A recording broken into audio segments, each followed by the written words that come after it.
Comment ça va? Bonjour. Bonjour. Laurent Huat, le directeur, a convoqué Jonathan et plusieurs représentants des étudiants, tous des organisateurs de soirée. Bonjour.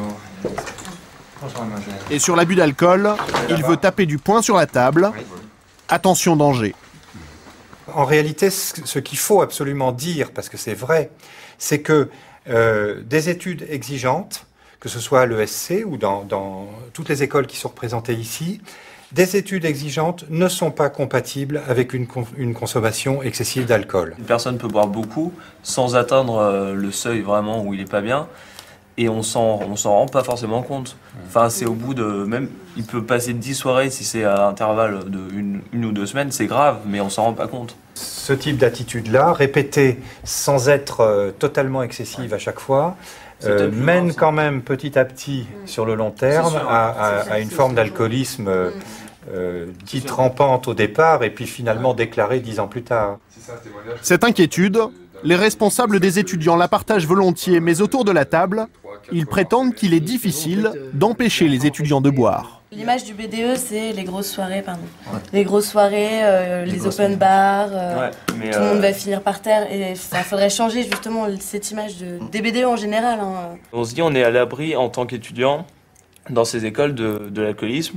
Et je pense que c'est sur cette image qu'il faut travailler, parce qu'il y a eu des études qui ont montré que dans certaines écoles de commerce, il y avait un pourcentage très élevé d'élèves qui officiellement sortaient alcooliques.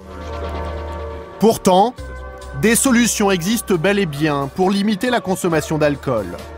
Interdiction des open bars avec alcool à volonté, augmentation du prix des boissons et suppression de l'alcool fort dans les soirées. Enfin, refus du parrainage par les marques d'alcool. Le SC Rouen a décidé de regarder la vérité en face et ce sujet est aujourd'hui pris très au sérieux par la direction de l'école. Une attitude courageuse que n'ont pas certains établissements qui préfèrent la politique de l'autruche. Pourtant, cette question se pose partout. Il y a 20 000 fêtes étudiantes chaque année en France. Mais parfois, l'habiture express est une habitude que l'on prend dès le plus jeune âge, à l'abri de tous les regards. Un vendredi soir dans un petit village, nous retrouvons une dizaine d'adolescents entre 16 et 19 ans. La moitié d'entre eux sont mineurs. Comme chaque week-end, ils se réunissent dans cette baraque de chantier, mise à leur disposition par la municipalité. Sur la table, quelques canettes de bière pour commencer. Mais pour ces jeunes, rien de grave, ils font juste comme les autres.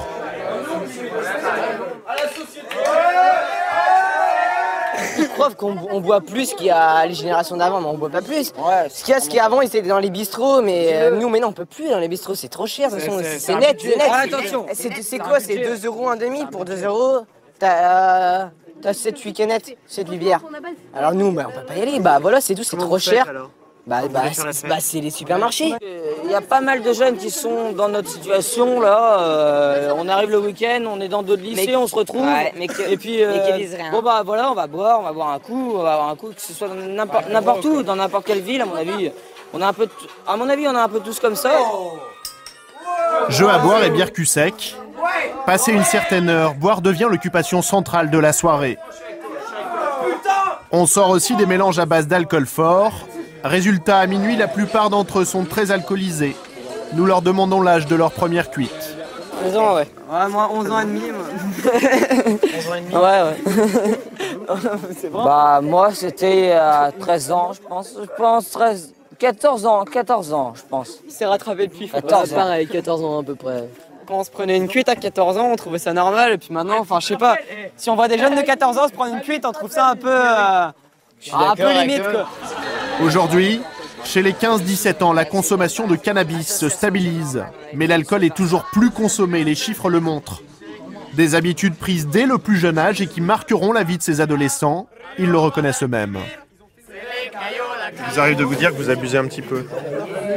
Ah, ça oui.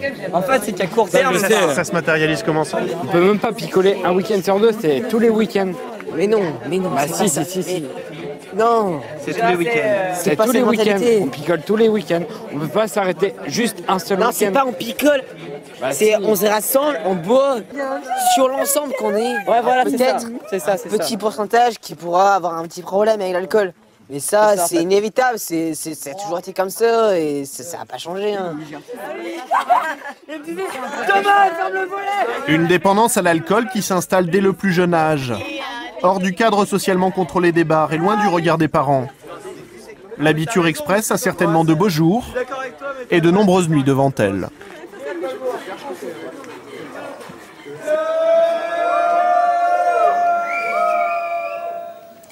Et nous accueillons tout de suite Jérémy Drieux qui a réalisé ce reportage avec Vincent Keller. Bonsoir Jérémy. Bonsoir Jérémy.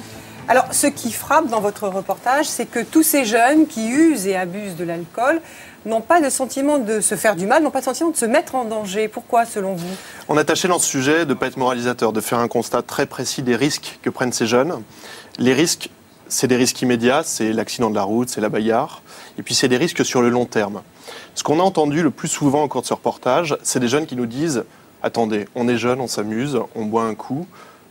Certes, parfois ça finit mal parce qu'on boit trop, mais il faut bien que jeunesse se passe. » Alors le problème c'est quoi? Le problème c'est que faire sa rencontre avec l'alcool sur ce mode-là, sur un mode excessif, de façon répétée, à chaque fin de semaine, c'est instaurer un rapport à l'alcool qui va être problématique. Et la difficulté pour ces jeunes, ça va être de perdre l'habitude et de réussir, au moment du passage à l'âge adulte, d'avoir une consommation modérée.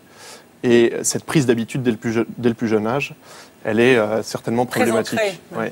Alors Jérémy, une question reste. Pourquoi de plus en plus de jeunes aujourd'hui se tournent vers ce genre de consommation d'alcool, consommation excessive? On sait que le phénomène vient d'Angleterre, on l'appelle le binge drinking. Qu'est-ce que ça veut dire de notre société? Alors nous, on a traduit le binge drinking par la Biture Express.